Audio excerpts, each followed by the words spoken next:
Assalamu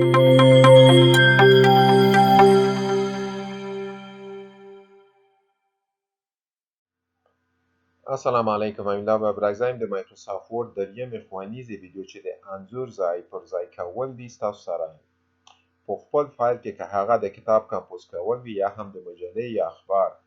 یا هاند اوټ انځور یا تصویر پکې مهمه ونډه درلودلی شي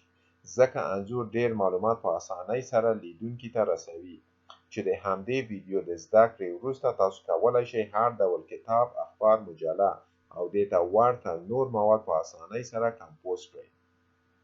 په لومړي سر کې زه یو څو پاراګرافونه خپل فایل ته اضافه کوم ترڅو د انځور ځای پر ځای کولو او ښودلو لپاره زمینه برابره شي نو د ران فنکشن نه په استفادې سره چې په مساوي شروع کیږي RAND قوس شروط تعداد پاراګرافونو چې موږ په صفحه کې غواړو اضافه کړو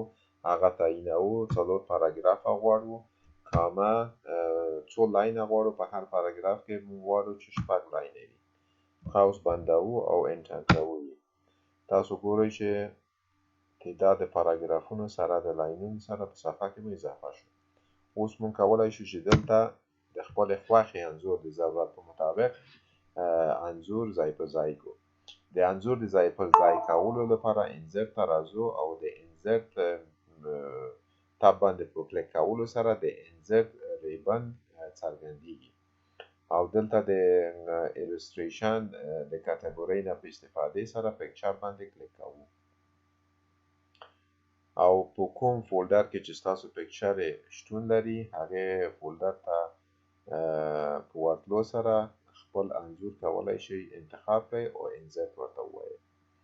تاسو ګورئ چې انځورم په کوم ځای کې چې کرسر مو موقعیت درلوده په هماغه ځای کې انځور مو ځای پر ځای کیږي یا انزرت کیږي کله چې انځور مو په صفحه کې انزرت یا ځای پر ځای شي نو یو بل تاب هم مینو بار ته ور اضافه کیږي چې د فارمات تاب دی چې د انځور په نښه کولو سره ریبن یې له اړونده ګروپونو سره څرګندیږي چې پکې ځینې اړین تنظیمات یا سیټینګ د انځور لپاره شتون لري ترڅو موقعیت د انځور سټایل یا بڼه د انځور ته تغییر ورکړي او رنګ باردر او ځینې نور تغییرات د ځای پر ځای شوي انځور لپاره عملي کولی شي اوس موږ دلته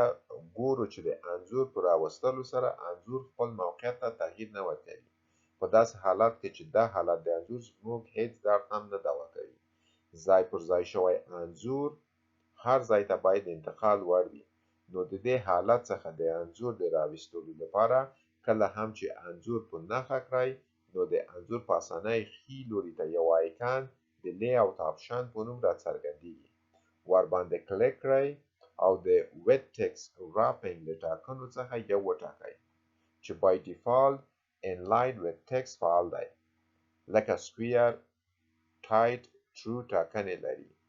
چې کېدای شي ډیر توپیر ستاسو تر سترګو نشي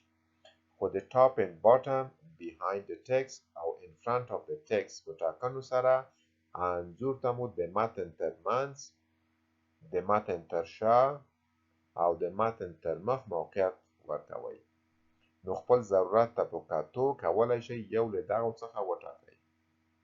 او که غواړئ چې ورته آپشنو ته د ریبن له لارې لاسرسی پیدا کړئ نو د فارمات تاب په ریبن کې